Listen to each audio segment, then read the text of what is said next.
Welcome back to the 10-Minute Podcast. No time for introductions. We don't have time for that. We have to get right into our stories. Let's do it. President-elect Trump has made a lot of promises on the campaign trail. Indeed, this is par for the course for presidential candidates and really for all politicians. But now that he is the president-elect, we're going to get to the chance over the next 4 years to see which of these promises he fulfills and which ones he does not, for better or for worse.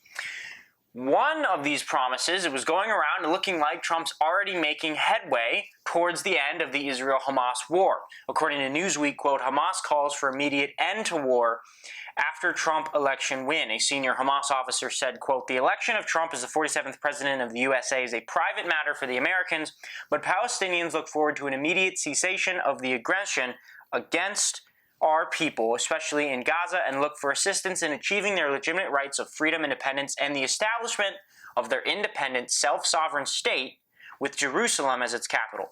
The blind support for the Zionist entity Israel and its fascist government at the expense of the future of our people and the security and stability of the region must stop immediately. So at first glance, if you're just reading the headline of the article, you'll think, wow, Trump is elected and immediately Hamas is calling for the end of the war.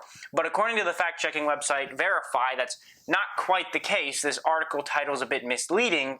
Quote, the statement is not a new development. Hamas has repeatedly called for an end to the war in Gaza since shortly after it began.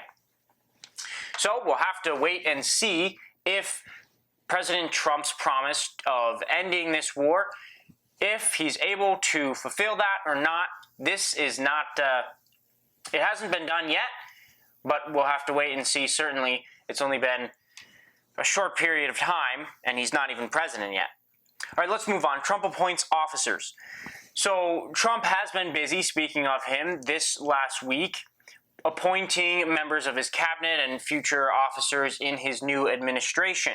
The first story we're going to cover, Elon Musk and Vivek Ramaswamy set to run new Department of Government Efficiency. Now, this is really interesting. Obviously, Elon Musk spent a lot of time campaigning for Trump. Vivek Ramaswamy himself, after his own presidential bid during the primaries, after dropping out, himself joined Trump on the campaign trail many times. And the question was always, what role are these two men going to be playing in Trump's administration, if any? Well, it's pretty clear now the Department of Government Efficiency is going to try to cut down on government departments. Here is the statement from President-elect Trump himself. Quote, I am pleased to announce that the great Elon Musk, working in conjunction with American patriot Vivek Ramaswamy, will lead the Department of Government Efficiency. Together, these two wonderful Americans will pave the way for my administration to dismantle government bureaucracy, slash excess regulations, cut wasteful expenditures, and restore federal agencies. Restructure federal agencies, essential to the Save America movement. Later on down, he says their work will conclude no later than July 4th, 2026. A smaller government with more efficiency and less bureaucracy will be the perfect gift to America on the 250th anniversary of the Declaration of Independence. All right, so there's Elon Musk, Vivek Ramaswamy. Let's see what Elon Musk had to say himself about the matter. Do we really need whatever it is, 428 federal agencies? Like, there's so many that people have never even heard of, and that have overlapping areas of responsibility. We should, I don't know, probably we should get. I mean, there are more federal agencies than there are years since the establishment of the United States, which means that we've created more than one federal agency per year on average. We should have fewer agencies, and they certainly shouldn't have overlapping responsibilities. And then we need some kind of, we just need a review of regulations to say which ones are sensible and which ones are not. All right, let's move on. Cabinet talk. So Mark Rubio, senator from Florida, has been nominated for the Secretary of State position. Robert F. Kennedy Jr. is up to lead the Health and Human Services Department as the Health Secretary. Kristi Noem nominated for the head of Homeland Security. Doug Burgum, Interior Secretary nomination. Fox News presenter Pete Hegseth nominated for Secretary of Defense. Liberals are claiming that he doesn't have the qualifications. Conservatives are arguing that he's a successful news host. He served in the Army National Guard, and he attended two prestigious universities, Harvard and Princeton, and that more than qualifies him for the position. Matt Gaetz That's what conservatives are saying. Matt Gaetz, representative from Florida, was nominated for Attorney General. Now, this is a really interesting, kind of humorous story almost. Ethics report from the House was scheduled to be released, or at least the House Ethics Committee was going to vote on releasing the ethics report on Matt Gaetz within a couple of days of him actually stepping down after receiving the nomination to Attorney General. So, very interesting. Trump says he's going to nominate him. He steps down from the House, and now this report seems no longer going to be released. However, there are senators who are calling for the release of this report to them so that they can view it before voting for Matt Gaetz' confirmation. All right, Tulsi Gabbard, Director of Intelligence, she was nominated for that, and then we see Lee Zeldin, head of the Environmental Protection Agency nomination. Now, all of these cabinet members have to go through the Senate and be confirmed through Senate confirmation hearings. Speaking of the Senate, John Thune will be replacing Mitch McConnell as the Republican leader. He'll be now the majority leader. You'll remember the Republicans have taken power in the Senate. So Mitch McConnell came out and said he wouldn't be continuing on as the Republican leader to take over as the majority leader. There was a couple of different names up. One story was that J.D. Vance possibly could be both the president of the Senate and the majority leader.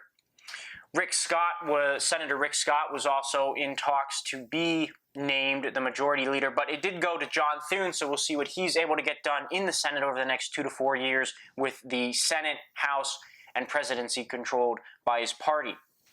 All right. Speaking of the presidency, the executive branch, Biden and Trump met together this week to have a little chat. Let's see what they had to say. Mr. President-elect and former President, and Donald, congratulations. And looking forward to having, like we said, a smooth transition. Do everything we can to make sure you're accommodated, what you need. And we're going to get a chance to talk about some of that today. So, good. Welcome. Thank you. Thank you very much. And politics is tough, and it's in many cases not a very nice world, but it is a nice world today, and I appreciate it very much. And a transition that's so smooth, it'll be as smooth as it can get, and I very much appreciate it. Thank you. You're welcome. Thank you all. All right, there they are, talking about the peaceful transfer of power that's going to take place in January. Exciting. Let's talk now. Continuing on about Trump. Trump promises to abolish the Department of Education. Let's see what he has to say about that. And one other thing I'll be doing very early in the administration is closing up the Department of Education in Washington, D.C. back to the states. We want them to run the education of our children because they'll do a much better job of it. You can't do worse. We spend more money per pupil by 3 times than any other nation, and yet we're absolutely at the bottom. We're one of the worst. So you can't do worse. Abolishing the federal Department of Education, handing it back to the states.